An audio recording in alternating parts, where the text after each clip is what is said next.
आज का जो हम लोग प्रसंग ले रहे हैं, सुंदरकांड में हनुमान जी और विभीषण जी की जो वार्ता हुई थी, इसको कहते हैं सत्संग।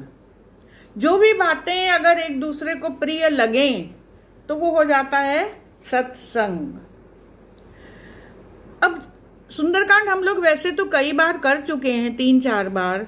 आप सब जानते हैं कि इसमें जो भाव हैं, जो इतनी आत्मीयता की इतनी प्यारी बातें हैं, जो कि जिसको क्या कहना चाहिए, एकदम निसंग असंग, कोई दूसरी चीज़ों से लेना देना नहीं, और इतना प्रेम से भरा, एकदम मंगलकारी, मधुर, और ऐसा लगता है कि मोक्ष प्रदा है ये इसकी जो वाणी है सुंदरकांड की। और इसीलिए ये 5वां सोपान जो रामचरितमानस का है, ये बाकी सारे कांडों में एकदम अलग स्थान है इसका। विचित्र है, महत्वपूर्ण है, अद्भुत है, क्योंकि इसमें सुंदरकांड में क्या है कि साक्षात श्री हनुमान जी हर वक्ता, हर श्रोता, हर पढ़ने वाले के साथ एक संपर्क, सीधा संबंध बना लेते हैं। बाकी जितने भी रामचरितमानस के जो कांड हैं उसमें कथानक प्रधान है, उसमें उदाहरण दिए हैं, किस्से कहानियां हैं, बातें बहुत अच्छी वो भी सभी हैं। लेकिन सुंदरकांड में क्या बात है कि एक जिसको कहते हैं ना, सीधा एक कनेक्शन बना हुआ है हनुमान जी से, उस हर पाठक का, उस हर श्रोता का, जो कि सुंदरकांड में प्रवेश करता है इसके अंदर। और आप लोग क्योंकि इतने दिनों से सुंदरकांड में प्रवेश कर रही हैं, तो हम ये एक आशा रखते हैं कि शायद अब तक आपने ये बात महसूस करी होगी। जिसने महसूस कर ली बहुत अच्छी बात है, लेकिन जिसने भी कोई खास बात महसूस नहीं करी, उनसे मेरा आग्रह है कि आप कभी ना कभी इसको व्यक्तिगत स्तर पे, कि मुझसे बात कर रहे हैं, मुझे कुछ बता रहे हैं, मेरे जीवन से इसका संबंध है, और यही आपके सुंदरकांड के साथ बैठक की उपलब्धि होगी।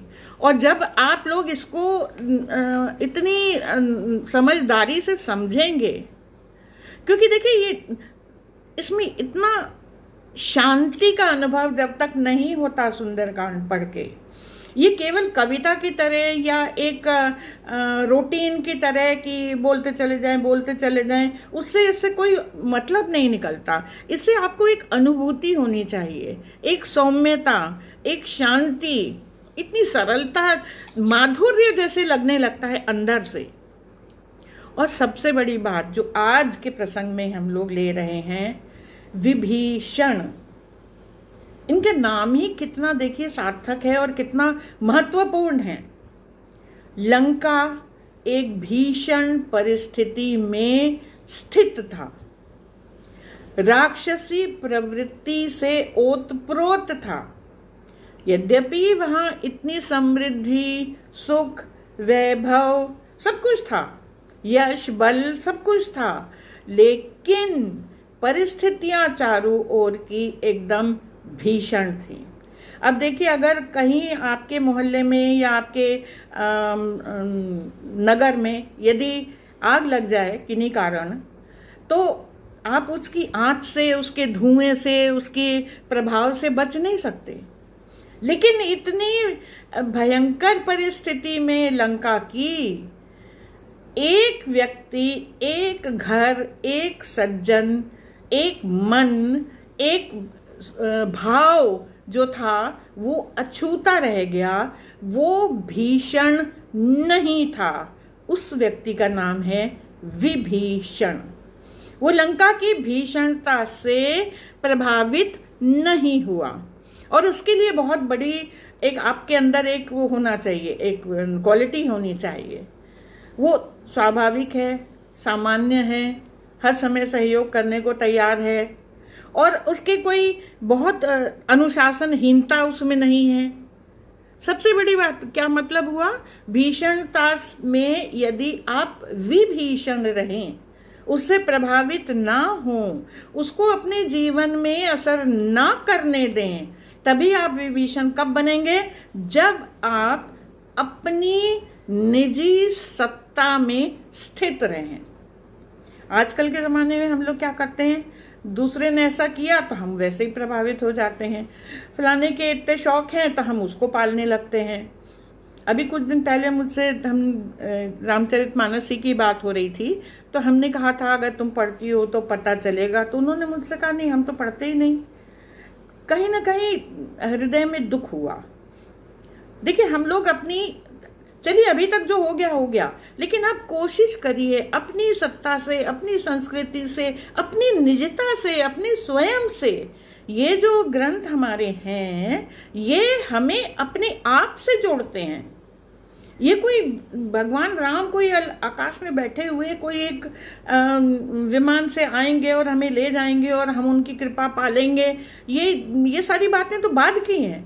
सबसे पहली बात, हमने इस धरती पर जन्म लिया है, हम जीवित हैं, हमें भीषण परिस्थितियों में, समाज में, संसार में रहना पड़ता है। हर परिस्थिति आपके अनुकूल नहीं हो सकती, क्योंकि संसार चलता ही प्रकृति से है। हमारी भावना से संसार नहीं चलता। देखिए जो भी कार्यकलाप होता है वो कई स्तर पे संचालित होता है। शरीर के स्तर पे, भाव के स्तर पे, मन के स्तर पे, बुद्धि के स्तर पे, विवेक के स्तर पे, आत्मा के स्तर पे और फिर परमात्मा के स्तर पे। हमारी ये सारी चीजें हमारे नियंत्रण में नहीं है। कुछ चीजें तो स्वतः ही होने देंगी।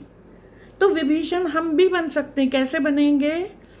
हम अपनी निजता में रहें, जो प्राकृतिक रूप से, जो स्वाभाविक रूप से, जो सृष्टि का नियम है उसको जैसा है वैसा होने दें।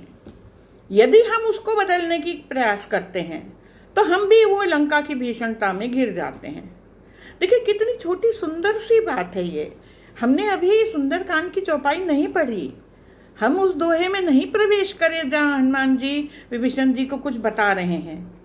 लेकिन हमने आपसे पहले भी कहा था, सुंदरकांड का जब आप पढ़िए एक एक अक्षर आपसे बोलता है, आपको कुछ बताता है।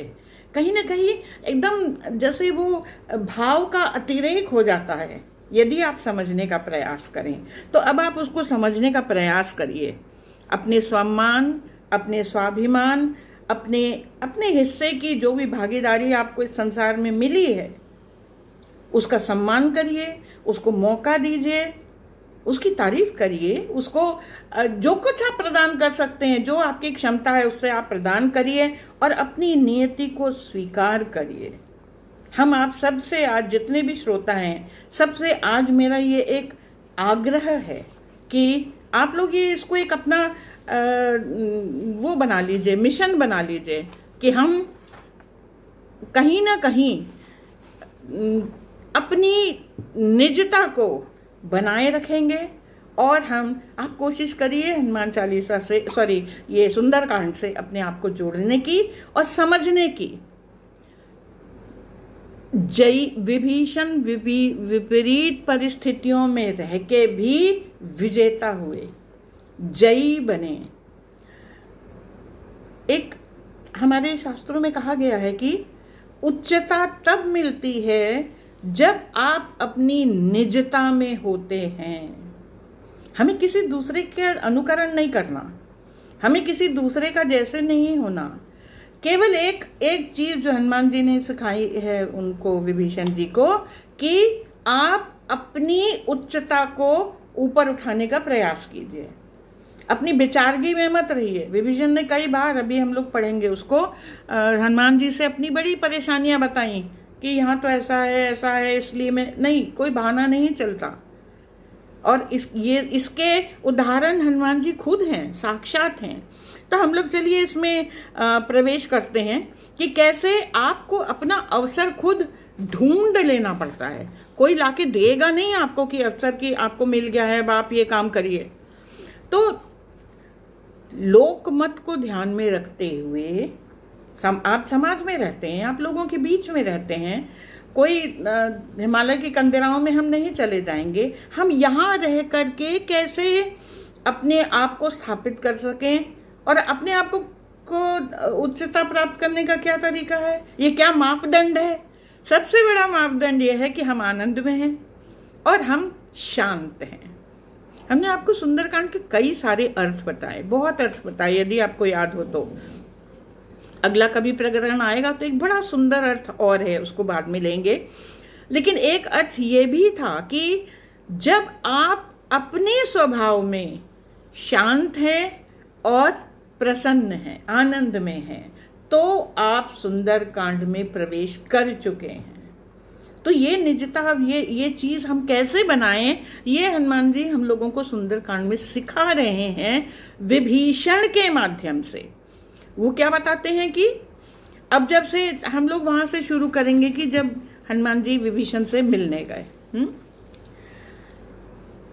देखिए, पहले तो जब वो लंका में प्रवेश करे, आपको ये हम लोग कर चुके हैं पहले, 4 लंकिनियां मिली।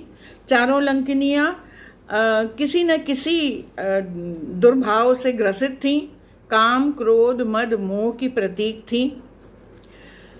काम क्रोध मद मोह विभीषण में नहीं है, तो उसको तो और भी आसान है ना अच्छा बन जाना। जो पहले से ही अगर विकृति है, उसको अच्छे बनने में पहले विकृति हटाओ तब अच्छाई को अपनाओ। लेकिन विभीषण को तो एक ये फायदा है कि उनमें वो विकृतियां हैं ही नहीं, तो वो उस स्तर पे हैं जहां से वो एक छलांग लगाएंगे तो वो उनको सौंदर्य और आनंद सब प्राप्त हो जाएगा।